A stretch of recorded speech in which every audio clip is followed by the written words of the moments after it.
مل نہ ہو۔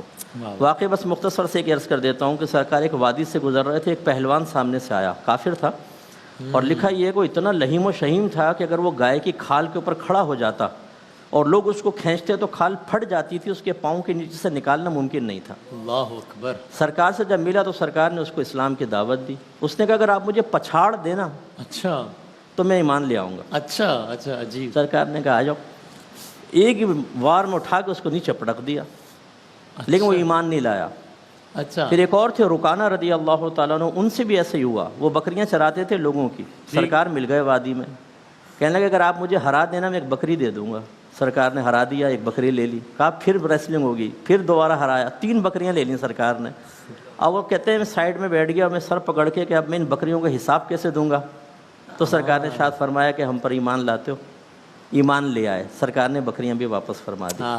سمجھانے کا مقصد یہ ہے کہ بعض اوقات جیسا سامنے والا ہوتا ہے نا، اسی کے طرز پر تبلیغ دین کریں تو بہت بیسٹ ہے۔ واہ واہ واہ۔ تو میں آپ کو یہ تو نہیں کہوں گا کہ انڈرٹیکر کو اسلام کی دعوت دیتے ہوئے چیلنج دے دیجیے گا، ورنہ پھر وسیم بادامی ختم فنا ہو جائے گا۔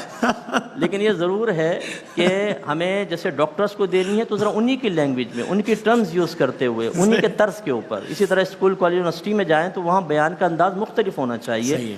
ہر جگہ ممبر نہیں چلتا ہے، ہر جگہ روڈ کے بیانات نہیں چلتے ہیں۔ آپ کو لوگوں کی ذہنی سطح کے مطابق، ان کی کیفیات، ان کی طبیعتوں کے مطابق تبلیغ کرنی ہوگی اور کامیابی ہوگی۔ ضمناً بس ایک بات عرض کرتا ہوں کہ نبی کریم صلی اللہ علیہ وسلم کو 40 مردوں کی طاقت حاصل تھی، اور وہ 40 مرد جنتی تھے، اور ایک جنتی مرد کی طاقت دنیاوی 100 مردوں کے برابر ہے۔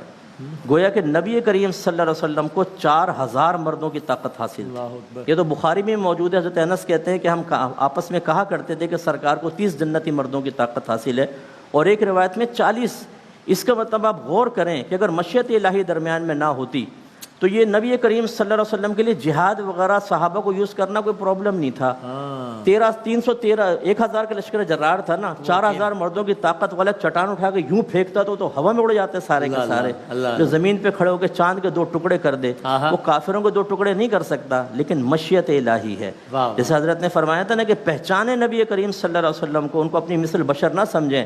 میرے آقا صلی اللہ علیہ وسلم کو اللہ نے بڑے اختیارات، بڑی طاقت اور بہت کچھ نعمتوں سے نوازا ہے۔ اظہار اس لیے نہیں کرتے کہ مشیت الہی درمیان میں آ جاتی ہے، اور اعلیٰ حضرت فرماتے ہیں کہ میدان محشر میں مشیت الہی سامنے نہیں ہوگی، سرکار کو بڑا اختیار دیا جائے گا۔ ہاں جہاں حکم الہی ہے وہ ہے، ورنہ سرکار کو بہت اختیار ہوگا، اور اظہار اختیار اس وقت دیکھیں پہ جو اعلی محبت ہیں وہ کیسے انعام پاتے ہیں۔ انشاءاللہ۔ سبحان اللہ سبحان اللہ، کیا کہنے ہیں۔